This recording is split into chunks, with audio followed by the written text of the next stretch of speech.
ಶ್ರೀ ಸದ್ಗುರುನಾಥ ಲೀಲಾಮೃತ ಸ್ವಾತ್ಮಾರಾಮಂ ನಿಜಾನಂದಂ ಶೋಕಮೋಹ ವಿವರ್ಜಿತಂ ಸ್ಮರಾಮಿ ಮನಸಾ ನಿತ್ಯಂ ವೆಂಕಟಾಚಲ ದೇಶಿಕಂ. ಸತ್ಸಂಗ 29. ಅಂತರಂಗವರಿತ ಗುರು. ನಾಗರ ಪಂಚಮಿ ನಾಡಿಗೆ ದೊಡ್ಡ ಹಬ್ಬ. ಅಣ್ಣ ತಮ್ಮಂದಿರು ಅಕ್ಕ ತಂಗಿಯರು ಸಡಗರದಿಂದ ಬೆನ್ನು ತೊಳೆದು ರಾಖಿ ಕಟ್ಟಿ ವಿಶ್ವಾಸದಿಂದ ಸಡಗರಿಸುವ ದಿನ.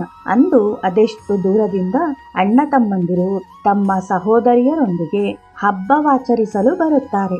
ಗುರುನಾಥರ ಒಬ್ಬ ಶಿಷ್ಯೆ ಎಂದಿನಿಂದಲೂ ನಡೆದು ಬಂದ ಪದ್ಧತಿಯಂತೆ ತನ್ನ ಸಹೋದರ ಅಂದು ಮನೆಗೆ ಬರಬೇಕಿದ್ದವ ಅದ್ಯಾವುದೋ ಮುನಿಸು ದುಃಖ ದುಮ್ಮಾನದಿಂದ ಬರಲೇ ಇಲ್ಲ.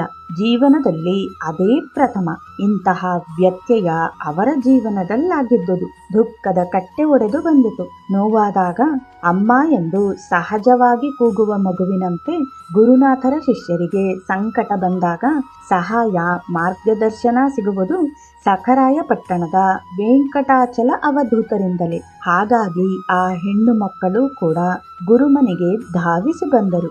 ಗುರುವಿನ ಬಳಿ ಬರುವುದೇ ಒಂದು ಸಂತಸದ ಕೆಲಸವಾಗಿತ್ತು. ಗುರು ಮನೆಯಲ್ಲಿ ಕೆಲಸ ಕಾರ್ಯಗಳಲ್ಲಿ ಯಾವಾಗಲೂ ತೊಡಗಿರುತ್ತಿದ್ದ ಆಕೆ ಈ ದಿನ ಎಂದಿನಂತಿರಲಿಲ್ಲ. ಆದರೂ ಗುರುನಾಥರಿಗೆ ನಮ್ಮ ನೋವನ್ನು ಹೇಳಿ ಏಕೆ ಅವರಿಗೆ ಹಿಂಸೆ ನೀಡಬೇಕೆಂದು ಅವರು ಎಂದಿನಂತೆಯೇ ಇರುವ ನಾಟಕವಾಡುತ್ತಿದ್ದರು. ಏಕೆಂದರೆ ಭಕ್ತರ ನೋವನ್ನು ಕಂಡಾಗ ಗುರುನಾಥರ ಮೃದು ಮನಸ್ಸು ಒದ್ದಾಡದೇ ಇರುತ್ತಿರಲಿಲ್ಲ. ಎಷ್ಟು ನಾಟಕ ಯಾರ ಮುಂದೆ ಸಾಗುತ್ತದೆ ಹೇಳಿ? ಜಗನ್ನಿಯಾಮಕ ಜಗನ್ನಾಟಕ ಸೂತ್ರಧಾರಿಯಾದ ಗುರುನಾಥರು ಕೂಡಲೇ ತಮ್ಮ ಭಕ್ತೆಯ ನೋವನ್ನರಿತು, ಅಲ್ಲಮ್ಮ, ಕೇವಲ ರಕ್ತ ಸಂಬಂಧದಿಂದ ಒಡಹುಟ್ಟಿನಿಂದ ಮಾತ್ರ ಸಹೋದರತ್ವ ಸಿದ್ಧಿಸುತ್ತಾ ನಿಮ್ಮ ಸಹೋದರ ಬರಲಿಲ್ಲವೆಂದು ಇಷ್ಟೊಂದು ಯಾಕೆ ಕೊರಗುತ್ತೀಯ?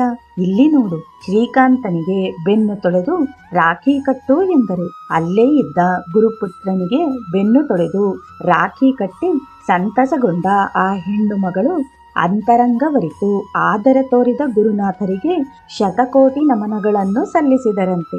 ಎಲ್ಲ ವರುಷಗಳಿಗಿಂತ ಈ ವರ್ಷದ ನಾಗರ ಪಂಚಮಿ ಸಾರ್ಥಕವಾಯಿತು ಎಂದು ಸಂತೋಷಪಟ್ಟರು. ನೀನು ವಿದೇಶಕ್ಕೆ ಹೋಗುತ್ತೀಯ, ಕಷ್ಟಪಟ್ಟು ಓದಿದ್ದಾಯಿತು, ಒಳ್ಳೆಯ ಅಂಕವನ್ನು ಗಳಿಸಿ ಇಂಜಿನಿಯರಿಂಗ್ ಮುಗಿಸಿದ ಆ ವಿದ್ಯಾರ್ಥಿಗೆ ಅಮೆರಿಕಾದಲ್ಲಿ ಒಳ್ಳೆಯ ಕೆಲಸ ಸಿಗುವುದಿತ್ತು. ಅವರ ಮನೆಯ ವಾತಾವರಣದಲ್ಲೂ ಪೂಜೆ ಪುನಸ್ಕಾರ ಗುರುನಾಮ ಸ್ಮರಣೆಗಳೆಲ್ಲ ನಿರಂತರವಾಗಿ ಸಾಗಿ ಬಂದಿತ್ತು.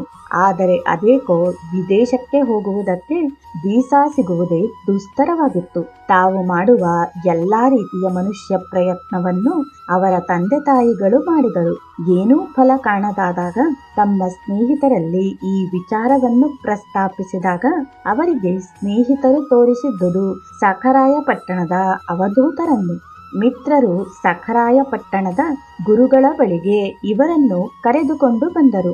ಅದೇ ಮೊದಲ ಬಾರಿಗೆ ಅಲ್ಲಿಗೆ ಬಂದ ಆ ಹುಡುಗನಿಗೆ ಅವರ ತಂದೆ ತಾಯಿಗಳಿಗೆ ಒಳ್ಳೆಯ ಊಟ ತಿಂಡಿಗಳು ಗುರುನಿವಾಸದಲ್ಲಿ ದೊರೆಯಿತಾದರೂ ಗುರುನಾಥರ ದರ್ಶನವಾಗಲಿಲ್ಲ. ಬಹಳ ಹೊತ್ತು ಕಾಯ್ದ ನಂತರ ಅವರು ಗುರುನಾಥರನ್ನು ಮನದಲ್ಲೇ ಬೇಡಿಕೊಂಡರು. ನಿಮ್ಮನ್ನು ನೋಡದೆ ಹೋಗುವುದಿಲ್ಲವೆಂಬ ಗಟ್ಟಿ ಮನಸ್ಸು ಮಾಡಿದರು. ಸಂಜೆಯಾಗುತ್ತಿದೆ. ಇದ್ದಕ್ಕಿದ್ದಂತೆ ಗುರುನಾಥರ ಆಗಮನವಾಯಿತು ಮನೆಗೆ. ಬಹಳ ಕಾಯ್ದು ನಿರಾಸೆಯಾಗಿದ್ದ ಇವರಿಗೆ ಹುಣ್ಣಿಮೆಯ ಚಂದ್ರನ ದರ್ಶನವಾದಷ್ಟು ಸಂತಸವಾಯಿತು. ಕರುಣಾಮಯಿಯಾದ ಗುರುವಿಗೆ ತಿಳಿಯದೇನಿದೆ? ಅಮೆರಿಕಕ್ಕೆ ಹೋಗಲು ತೊಂದರೆ ಅಡ್ಡಿಗಳನ್ನು ಎದುರಿಸುತ್ತಿರುವ ಆ ಹುಡುಗ ಭಕ್ತಿಯಿಂದ ನಮಿಸಿ ಮನದಲ್ಲದೇನು ಪ್ರಾರ್ಥಿಸಿದನು. ಗುರುನಾಥರು ಅಭಯಹಸ್ತ ತೋರಿ ಏನೂ ಯೋಚನೆ ಮಾಡಬೇಡ, ಎಲ್ಲಾ ವಿಘ್ನಗಳು ದೂರವಾಗಿ ನೀನು ವಿದೇಶಕ್ಕೆ ಹೋಗುತ್ತೀಯಾ ಎಂದರಂತೆ. ಬೆಟ್ಟದಂತೆ ಹೊರೆಯಾಗಿದ್ದ ಸಮಸ್ಯೆ ಅದೆಂತೂ ಹತ್ತಿಯಂತೆ ಹಗುರವಾಗಿ ಬಿಟ್ಟಿತೋ. ಎಲ್ಲ ಸಮಸ್ಯೆಗಳು ಗುರುನಾಥರ ಒಂದು ದರ್ಶನದಿಂದ, ಅವರ ಒಂದು ಆಶೀರ್ವಾದ ಆಶ್ವಾಸನೆಯಿಂದ ಪರಿಹಾರವಾಗಿ ಆ ಹುಡುಗ ಅಮೆರಿಕಕ್ಕೆ ಪ್ರಯಾಣಿಸಿದ. ಒಳ್ಳೆಯ ಹೆಸರು ಮಾಡಿದ. ಅಂದಿನಿಂದ ನಿರಂತರ ಗುರುನಾಥರ ಸ್ಮರಣೆ ಮನನವನ್ನು ಆತ ಅಲ್ಲಿ ಮಾಡಿದರೆ ಇಲ್ಲಿ ಪೋಷಕರು ಬೆಳಿಗ್ಗೆ ಮೊದಲು ದರ್ಶನ ಮಾಡುವುದು ಗುರುನಾಥರನ್ನು. ಗುರುಕೃಪಾ ಕಟಾಕ್ಷದ ಮುಂದೆ ಅದಾವ ಸಮಸ್ಯೆ ನಿಲ್ಲಲು ಸಾಧ್ಯ? ಓಂ ನಮೋ ಭಗವತೆ ಸದ್ಗುರು ಶ್ರೀ ವೆಂಕಟಾಚಲ ಅವಧೂತ ಗುರುನಾಥಾಯ ನಮಃ.